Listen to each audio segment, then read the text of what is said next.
Fighting games offer us a great competitive depth. You know, all those amazing gameplay and strategies, astonishing combos, breathtaking reaction speed, and just a super profound understanding of the character mechanics.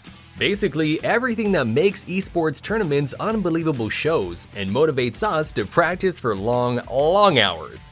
But on the other hand, let's be honest, millions of gamers are not that interested in depth. They want to have fun here and now, not after mastering that string in this combo. Such players are often called casual, with somewhat arrogant intonation. Casual. But why so? What's wrong with playing fighting games just occasionally, partying with friends, or enjoying the accessible level of matchmaking? You know, where you're not washed away by an opponent without proper understanding of what just happened. In fact, the army of casual players is a force to be reckoned with. They have the ability to change the industry and lead it to prosperity. Like it or not, the process has already started. I mean, it's business, baby! Big numbers. The industry loves big numbers. The players want to enter an online lobby and see many potential opponents out there, specifically around their own skill level, and the development companies want their product to be profitable. Obviously, to make the game release worth all the effort, have funds for supporting it throughout the whole lifespan, and get money for future titles. The fighting games community specifically is based on dedicated players. Hardcore professionals and enthusiastic fans are keeping the industry alive in between the big releases. These are those of us who travel to esports events, compete at countless online tournaments, and make up a strong player base for matchmaking. The core community does have its requirements.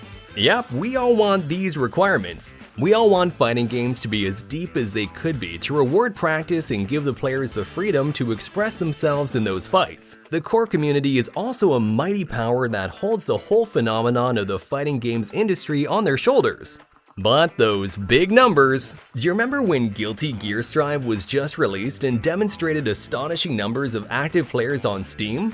Those results made the general gaming community talk about the game, get interested in it, and try it out. They did not last too long, and eventually everything is settled to more or less core fighting game players. But the numbers… The initial great interest created the basis for the following success. Arc System Works has released new modes, supports the official league, and has plans for future content seasons.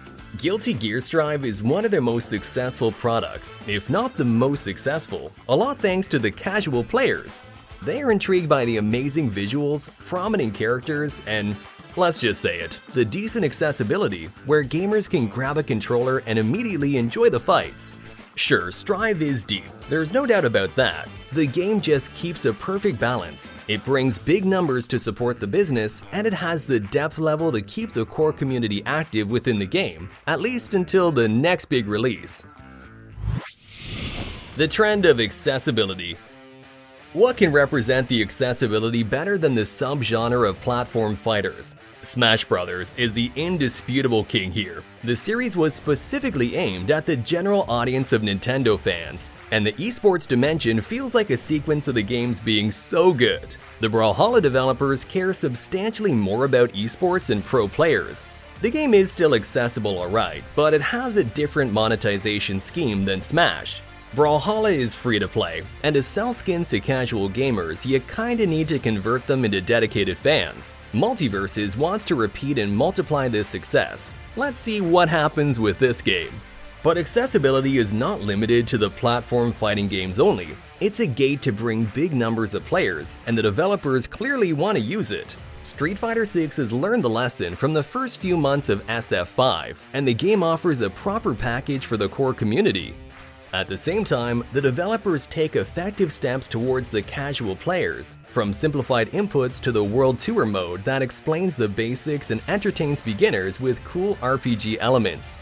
Perhaps the game was positively inspired by the example of Guilty Gear.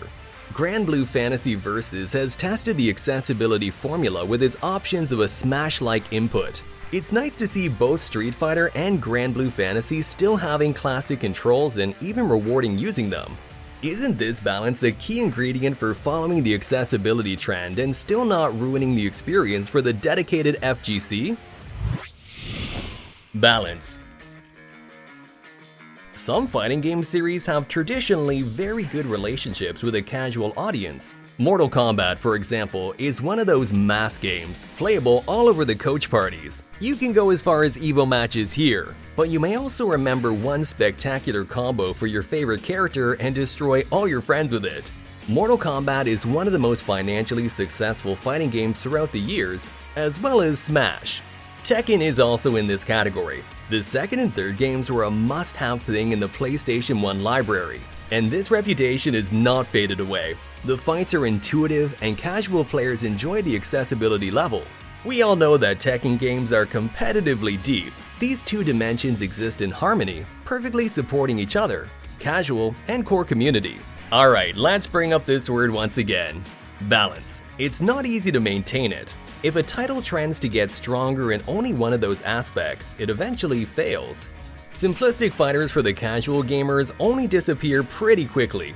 This community has so many titles to enjoy and usually doesn't stay with one for too long, whereas deep games with complicated mechanics struggle to attract many players, don't succeed financially, and remain very niche. Finding the balance is hard creatively, and also it's hard to not annoy the players by taking steps toward the other group. Or rather not. The casual gamers don't really care, they just don't buy what they don't like. But some in the core FGC get annoyed when a fighting game brings accessibility to the table.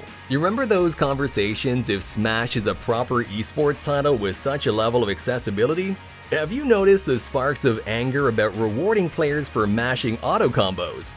Yeah, the balancing is pretty difficult, and you really can't please everyone. The goal is to let the community and the industry thrive, and we certainly can't do this without the power of casual players. So what do you think? Should fighting games even care about the mass gaming audience? Can such steps really help regarding tournament prize money, the game content, and just the number of players in online lobbies?